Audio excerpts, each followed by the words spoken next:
আসসালামু আলাইকুম। সৌদি আরবের তাপমাত্রা গরমের হার শুধু দিন দিন বাড়তেই আছে। নামাজটা পড়ে বার হইলাম বাইরে, আল্লাহু আকবার। যারা সৌদি আরব আছে তারাই বলতে পারবো আজকে শুক্রবারিয়া দিন, আজকে গরম কত। আজকে গরমের ডিগ্রি নাই বললাম, এই গরমের আল্লাহু আকবার, মানে সে গরম না গো আল্লাহ। মানুষ কেমনে যে থাকবো, বাইরে যারা কাজ করে তারা কীভাবে কাজ করে আল্লাহ আকবার, আল্লাহ ভালো জানে। আরে গরম, গরম কাকে বলে?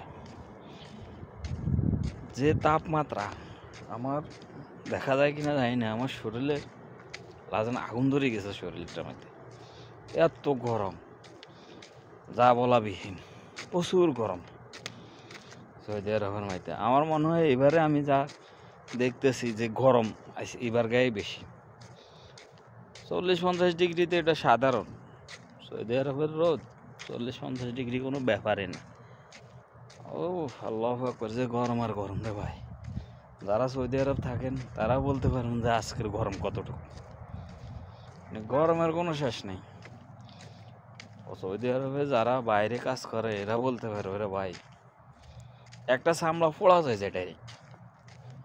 প্রবাসে টাকা কামান খুব টাফ। যারা কনস্ট্রাকশনে কাজ করে বা যারা বলদের কাজ করে রাস্তাতে, এরা বলতে পারবে যে সৌদি আরবের 1 টাকা কামাইতে কতটুকু রোদে পড়ন লাগে, ও কতটুকু গরমের ভিতরে কাম করি 1 রিয়াল কামান লাগে। এটা আসলে যারা প্রবাসে আছে বা যারা বাইরে কাজ করে তারা ছাড়া আর কেউ বলতে পারবে না। সবাইতে দেখে শুধু প্রবাসীর টাকা, ব্যবসা বেতন কত পায়, মাসে কত হারায়, এটা দেখে। কিন্তু এখন প্রবাসী কি কষ্ট করে টাকাটা কামায় বা সে কেমনে টাকাটা কামায়, এই কথা কেউ চিন্তা করে না বা কেউ জিজ্ঞাও না। জিজ্ঞে তোমার মাসে বেতন কত টাকা কামাও, এটাই জিজ্ঞা ব্যাস। কিন্তু তুমি এই টাকাটা কেমনে কামাও বা কিভাবে আসে টাকাটা, কেউ জিজ্ঞায় না।